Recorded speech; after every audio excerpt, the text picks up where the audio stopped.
What's up, everybody? Thank you so much for tuning into Channel 99. I've got Gary, my boy. What's up? What up? Yeah, so we talked everything from, we talked a little bit about business and a little bit about embracing your energy and recognizing your path in life and so much more. So make sure that you subscribe and give us 5 stars, pass the episode along, and have a wonderful rest of your day. Hey.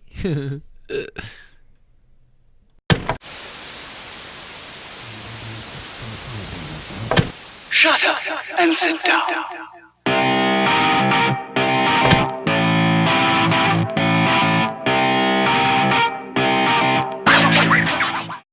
It's tough. Damn, dude. Because you're like literally at the next stage in life that I would be at, right? With having a kid or having multiple. And, for me, I don't have any children, but I would like to have like a child in the next few years. By the time I'm like 35, 36, and I'm 33. Yeah. So, I mean, it's like almost not necessarily crunch time. But that's when I had when I had Noah when I was 33. Okay. Yeah. So, I mean, like close to like my age. Yeah. And then, on a previous podcast, I talked about, possibly I was approached to be a sperm donor.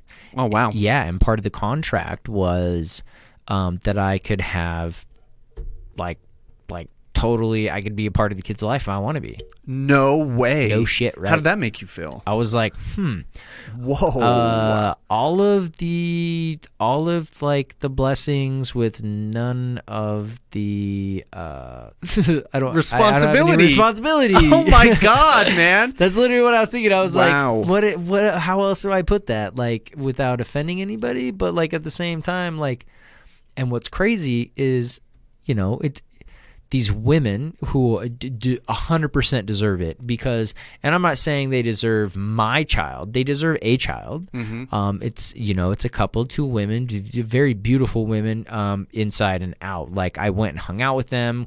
We mesh well. The woman who would be conceiving the child, she is in amazing shape. She's beautiful. Like she's in great health. Like she's got a great personality. Like I hung out with these women and I was like, yes, if I could pick anybody who wants to make my baby, take care of my baby without me having any legal responsibilities, these are the chicks to do it. Wow, nice. And for me, it's more of like a service because it's not easy. A lot of times these women, they'll go into these clinics and they'll show them baby pictures of the men, and that's not going to give you like that's not real life.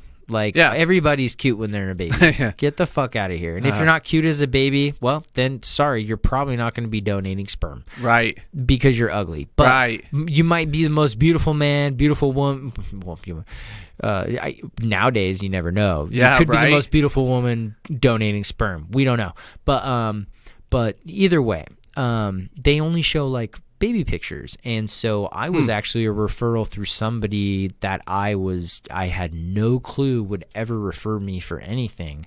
But, really? Yeah, but they saw certain qualities in me, and it was more or less like somebody who I'd engaged with at, in conversation at the gym, back and forth, banter, like a guy who's in law school, super normal, super cool guy, and I would have never guessed this. He would be like, hey, man, by the way, like, there's a couple, like, cool chicks who want a baby. And I think you're a fucking cool dude. I told them about you. They looked you up.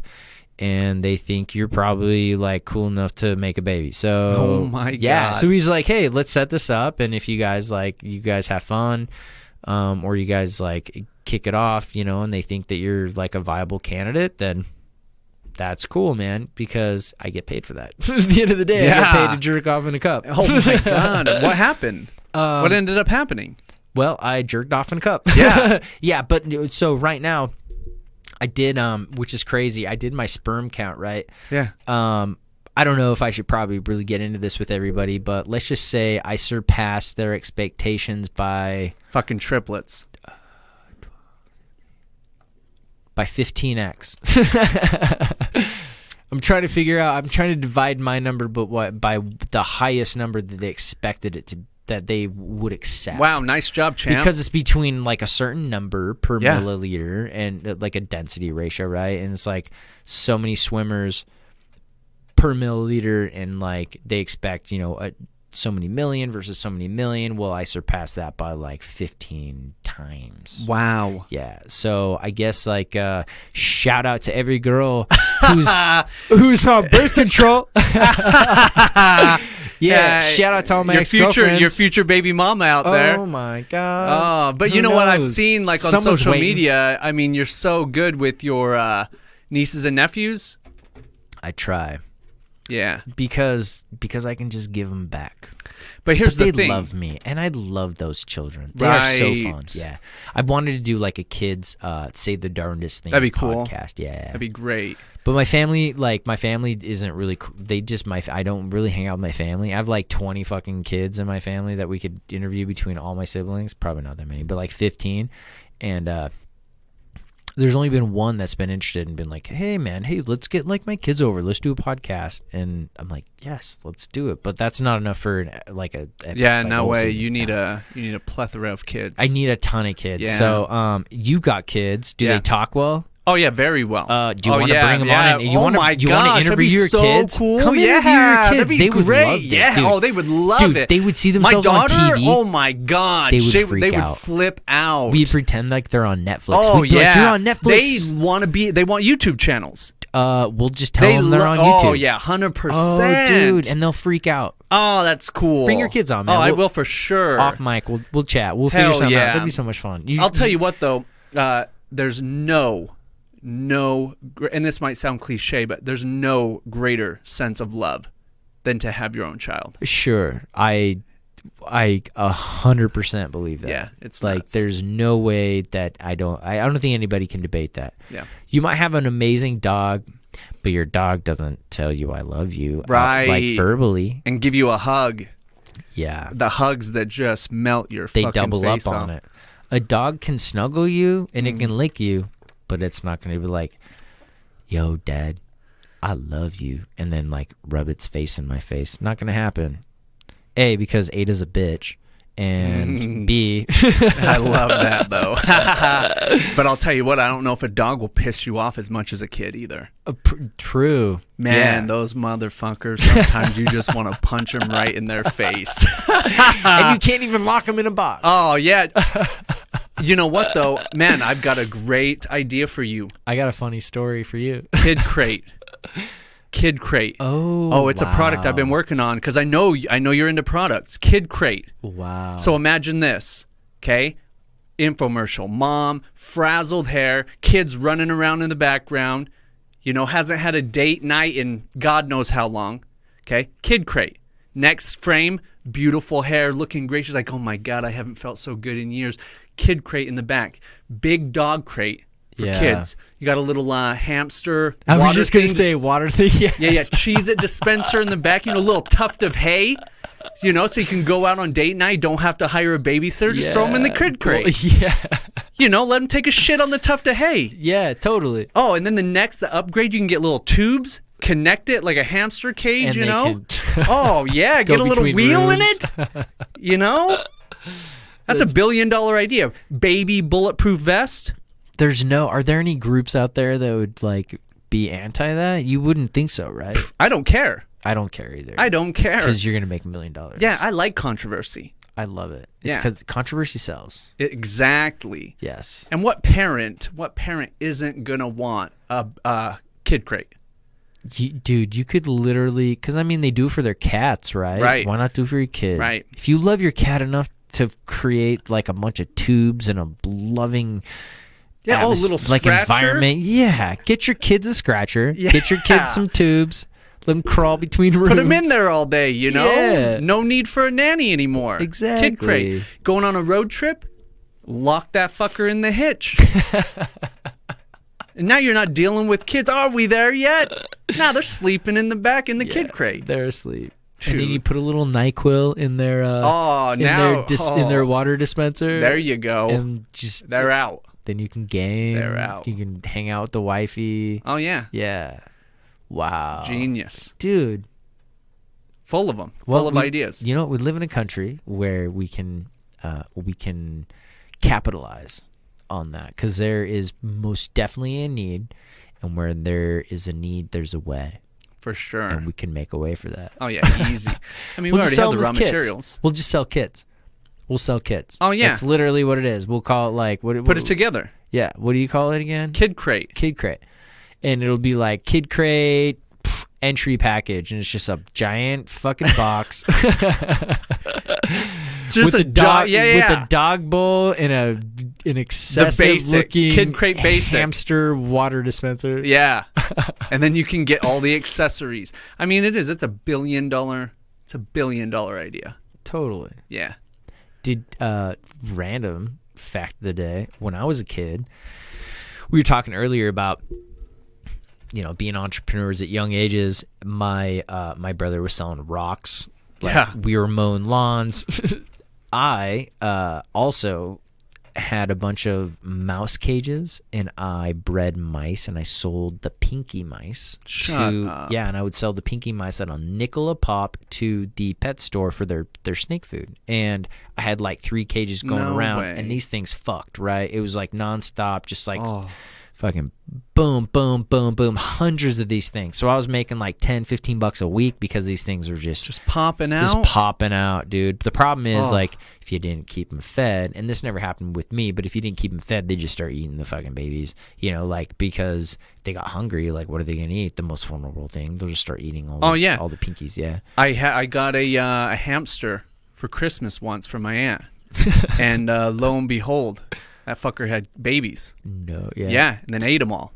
Because you didn't feed the hamster? No, we don't know why. I mean, I took care of the hamster. Yeah. I had the babies. It was like a surprise. You know, I'd run into my parents' room. Oh, my God, you guys got to come check this out, you know. Shelly was the hamster's name. Shelly just had babies. Like, what the hell? You know, go in and look, you know, a couple days later, that Shelly's eating her babies. What? Yeah, eating her babies. Bone and all. Oh, just nibbling them down, man. Wow. Yeah, Shelly, I had that thing for a long time. That's crazy. Yeah, that bitch is hardcore. She's eating kids and shit. Oh, yeah, carnivore. She doesn't, cannibal. Doesn't even give a fuck. Her own children. Just gobbling them. Straight up. Man. Sorry, Sarah. Boom. Oh, sorry, James. Boom. Dead. Sorry, Justin. Dead. You know, we can't get away with that nowadays. No, man. I don't know. I bet there are people out there who eat their babies. I bet there are. Yeah. Oh, man. I bet we could Google it, and we could find somebody in some like really poor country where somebody was so hungry they just ate their kid. Oh, do you want to hear a fucked up story? Kind of. Dude, came across some sort of like prepper guide that you could buy. And it came with a book talking about there was a famine in Romania back like in World War II. No doubt. And the famine, when you got to imagine when people are starving, they become crazy. Yeah. It's survival, dog. Right. Primal instincts come out. We've never known that. No one in Idaho's ever known that level. Maybe. God bless America. Right. That's why everybody's here right now. Yeah. So they don't ever have to like live through that. But if you have, then we appreciate you. We respect you. Yeah, we have a lot of love for you. 100%. But we honestly have no fucking clue what you went through. Yeah. So we apologize if we offend you right now. Yeah. Because this is real life, and we real. were raised and born here. So we don't know that. But continue. There's a story about a woman that ate her baby, and then ended up killing herself because it drove her crazy. Wow. I mean, understandably cow? So. Like a mad cow situation. I mean, I've got to assume that, you know, if you eat your child, how you're not going to sleep at night. I mean, that's going to drive you absolutely insane to the point and it was of killing alive. yourself. The baby didn't die. They didn't say. It did not specify. It did not specify. It just said that. Yeah. I mean, but that's what it talked about. Is a lot of people in this village were resorting to cannibalism. And but there's a great book called The History of Civilization by Will Durant. And in that, it talks about not very long ago, it was very common for humans to practice cannibalism all over the world. Yeah.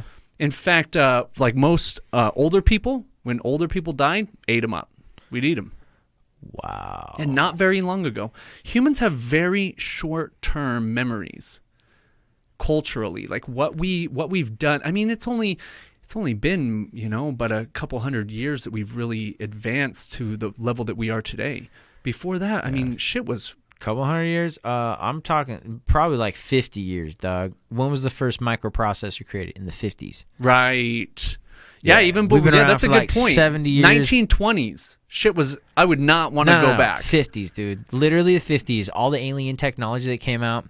Everything that happened after the 50s, we had microprocessing computers, we had televisions, we had live TV, or outside of live TV, we had a recorded TV, no more live shit.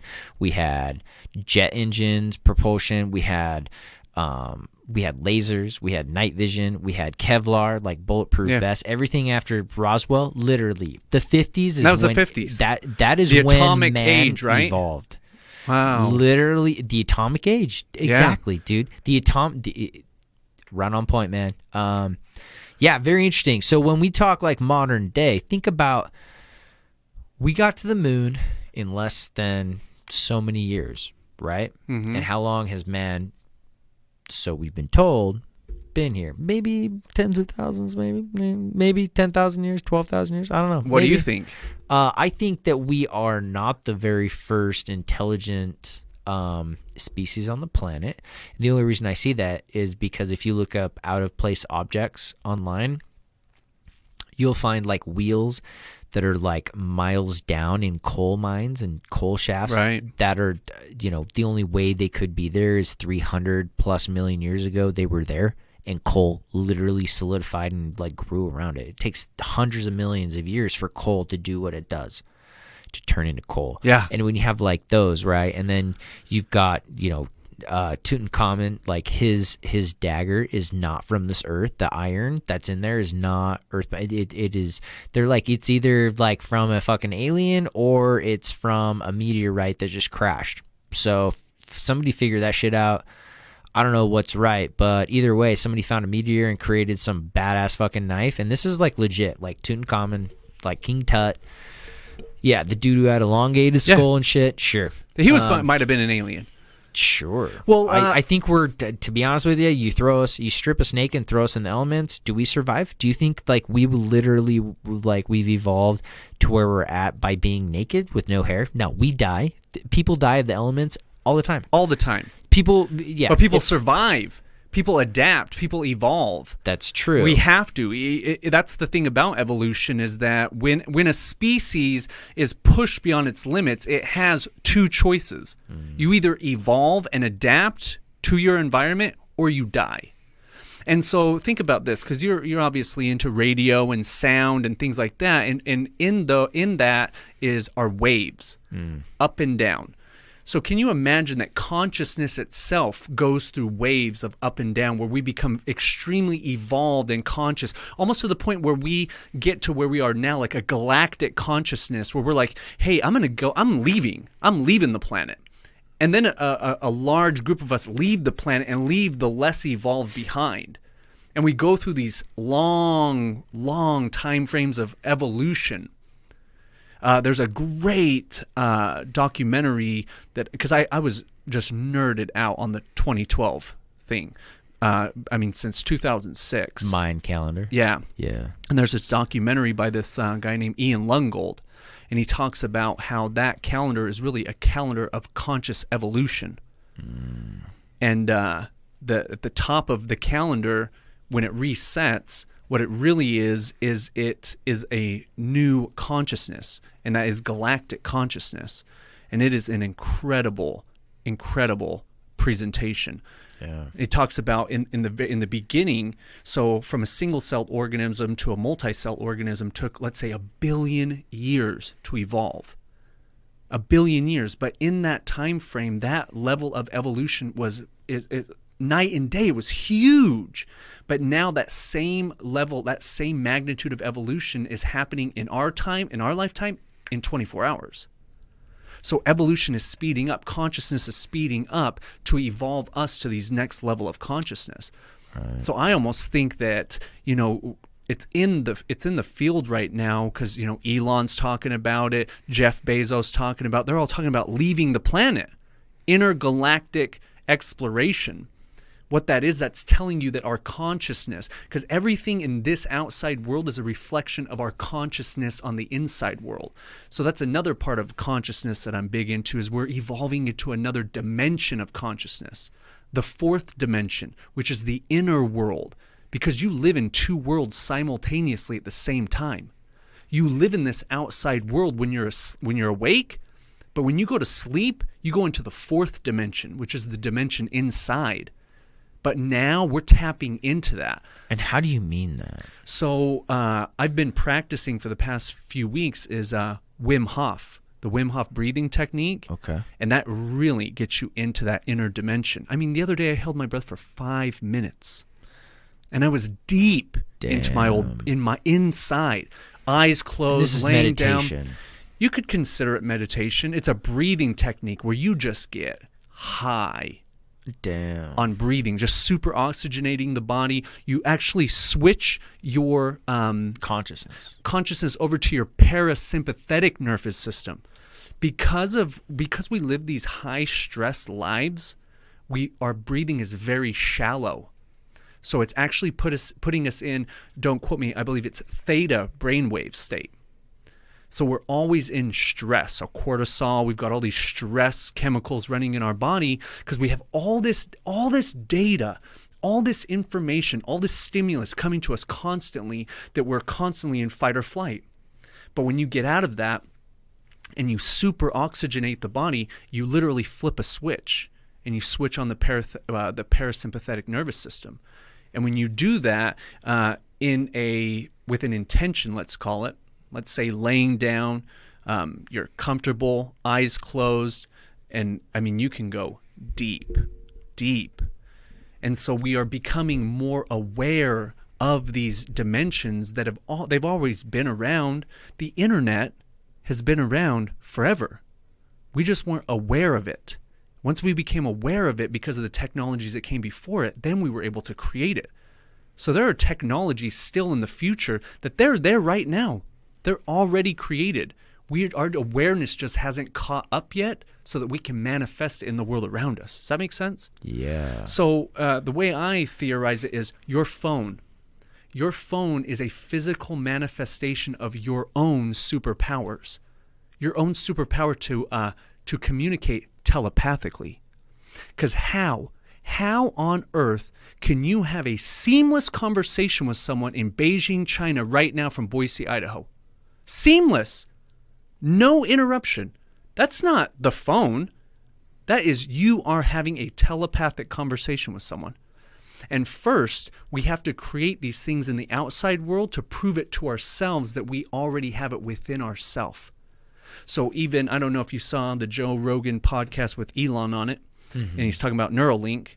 Well, Neuralink is just another creation we will create to further evolve our own conscious power. I personally believe that we are God. I am God. You are God. There's not some dude, some imaginary grown-up Santa Claus living in some fairy tale land called heaven.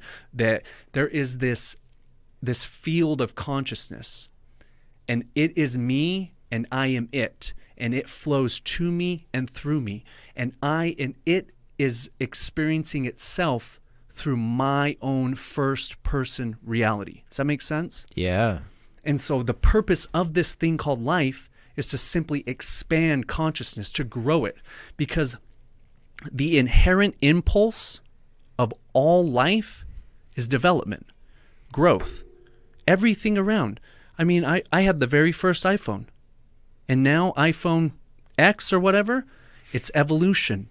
Everything, microphone. Planned obsolescence, though, right? 100%. So do you think we are part of the planned obsolescence? Do you think we were put here to extinguish ourselves or be extinguished for another roundabout? I do not. Going back to whether or not we're the first people who are the higher intelligence who have inhabited this planet, and considering a lot of the things that they do find, whether it's like circuit boards and all kinds of weird shit that they find inside rocks. Yeah. Like shit that takes, again, hundreds of millions of years. So when you want to tell me God, if you want to talk about the Bible, when people want to talk about the Bible, God, let's be real.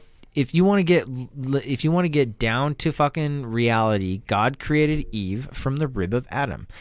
He had to have taken stem cell. He had to have genetically engineered that stem cell to create a female and literally clone Adam as a female. And we are literally we are clones of one fucking thing. And if he did create Adam, he would have had to use a basis for Adam, which would have been, I don't know, maybe a Bigfoot. Who fucking knows? We have no idea, right? Like, I don't know the history of this world. We only know what we know, right? We only know what we're told, and there's a lot of fucking holes. And as we get older, and we think differently, and we are exposed to a lot of different things that are around us, and we have access to those things. It will continuously challenge us. It'll challenge our beliefs, and it should. Right. And those people who do not put themselves in uncomfortable situations, they don't grow. They live stagnantly or stagnant. They don't evolve. And the weaker of the species always dies off. Exactly. God does not cry when a baby dies. No. As sad as it is for us because we're emotionally attached, the grander picture is always evolution. It's always advancement. So to your point, survival of the fittest. Right. But I would say, I don't know if it's planned obsolescence. I would almost say that it is... well, I was saying, do you believe that on the grand scheme of things, if we are comparing our evolution as mankind to like something like the cell phone, right? There's a planned obsolescence. Like they will continuously improve on version 9 to 10 to 11 to 12 to 13. Are we just one of those fucking phones? Are we number 7 and we're about to just eventually within our time frame, are we going to be quashed and they're going to be like, this is a waste of our fucking time, or these guys have gotten to that point? Or do we evolve into the next one? I believe the latter. I believe that in our time frame, I believe you and I have the opportunity to live forever. I believe in immortality because you are not your body. You are the thing, you are the consciousness that this is just a biomechanical suit. Yeah, energy. And energy cannot be created or destroyed. Exactly. So once I become a mastermind, I become the master of my domain and I master this fucking video game that I'm playing, then I master the body and then I can live forever inside of the body. Yeah. And so that is when, so I look at Earth and I look at humanity, the analogy I give is like a dandelion. Okay, a dandelion starts green, becomes yellow, and then it becomes the pom-pom that we know it of. And then the seeds sprout and they leave the planet to go and plant themselves all around themselves. Does that make sense? Mm-hmm. So we are the same thing. We are living in this environment and we're just playing this infinite game of evolution. And we'll get to a point, and I believe we're getting very close to that point right now, where some of us are evolving to this consciousness where we're out of here. I'm leaving. I'm going to go explore because, like we talked about just a minute ago with like marriage and stuff, I've done a lot in my life. There's a lot still left to do, but there's not a lot that really stimulates me, really just gets me going, But something like that and something like consciousness exploring, like with psychedelics and things like that, that's what really gets me going. Mm-hmm. Because that is something that it's not very many people are doing, and it's just so wild and so out there. It just really just gets you going, gets the passion flowing, at least to myself. Because it's, again, the inherent program in all life is development. The learning of one idea always leads us to the learning of the next idea, and so on and so forth, forever. So the as long as you allow it to, right? Because you have to choose people it. Stop. Right. Some people do not strive to improve themselves. Right. So that would be free will. You don't have to. But we are given the free will, and that is that not the entanglement of the multi-dimensions, right? Where we have certain you can dimensions. stay in 3D. You can stay in 3D, and you can drink your beer and watch your football, and you can just live comfortably numb. Mm-hmm. Or you can go and you can see how deep the rabbit hole goes. Because, I'm a high school dropout. I dropped out of high school when I was 17 years old.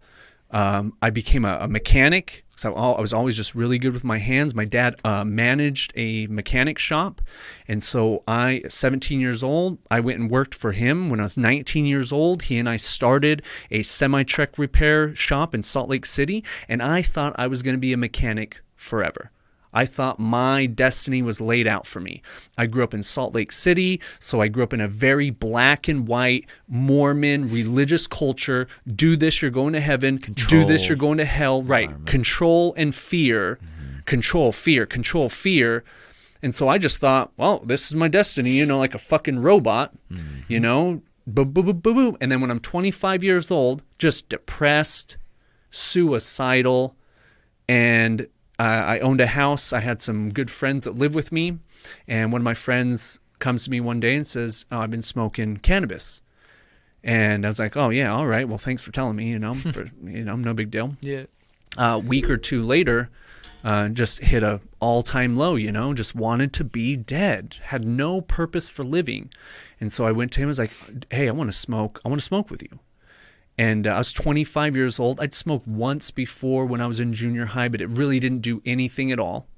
And so, just took a freaking gravity bong rip. And in that moment, I had a quantum leap in my consciousness evolution. My consciousness evolved in that moment. And when that happened, it made me question everything I'd been taught my entire life. Totally. All my programs were challenged. All the Jesus and Joseph Smith, all of that was challenged. And because when you experience something as profound as a quantum leap, then you can't take it back. You can't take that experience back. And so I started smoking cannabis, and it was around Halloween of 2005. And same friend, best friend, still best friends to this day, driving him to his girlfriend's house, and he says, hey, our buddy Jason says if you eat mushrooms, it'll change your life. And I was like, oh, dude, well, man, smoking cannabis totally changed my life. You know, I'll definitely eat mushrooms. And so me and all my great friends, we got a bunch of mushrooms, you know, ate them, didn't eat a huge dose, and just sat in my front room and had a great time. Yeah. And it was another level of that conscious evolution. I opened the door to the rabbit hole. Yeah. And I was like, man, there's something to this. And I took a week off of work, and I bought an ounce of mushrooms, and every day I had this crawl space in my house that we called the dungeon. That's where we would smoke, but you could stand up in it. But it had no window, so it's pitch black. So I would eat as many mushrooms as I could, and I would go sit down there, and I would close my eyes, and I would just see how far it would take me. Because I was already suicidal. I didn't care if I died. Mm-hmm. And so after I had these experiences, and I realized, I wasn't going to die. I was going to trip balls, but I wasn't going to die. I would just eat them, and I would just go down there and sit, and I would have these profound spiritual experiences where I met God. And God was just the person looking in the mirror, that I was one with everything, you know? And I became obsessed with psychedelics. I bought a bunch of books on psychedelics, all of Timothy Leary's books. I mean, just a ton of books on psychedelics, and I just became obsessed with this topic, you know? And one thing I really discovered through Timothy Leary was he wrote a book in the 60s called The Psychedelic Experience, which was based off the Tibetan Book of the Dead. And in Tibet, in certain areas, they believe that when you die, before you reincarnate, your spirit goes through these phases where you go through your karma, and you have a chance to clean your karma before you're reincarnated. And the psychedelic experience with the right intention takes you through that same experience, where it's a temporary death of your ego. It's like a cleanse. Exactly, a cleanse. It's an emotional cleanse. And when you do it with that intention, because even in the book he talks about you can have different intentions. You can eat some mushrooms and go to a concert, and your senses are heightened, and you can have a good time. It can open up your heart, and you can connect better with people. Or you can have these profound spiritual experiences where you die. You die, And in that moment, in that time of death, you go through what are called the bardos. And the bardos are where you clean your karma. And when you clean your karma, you are then reborn.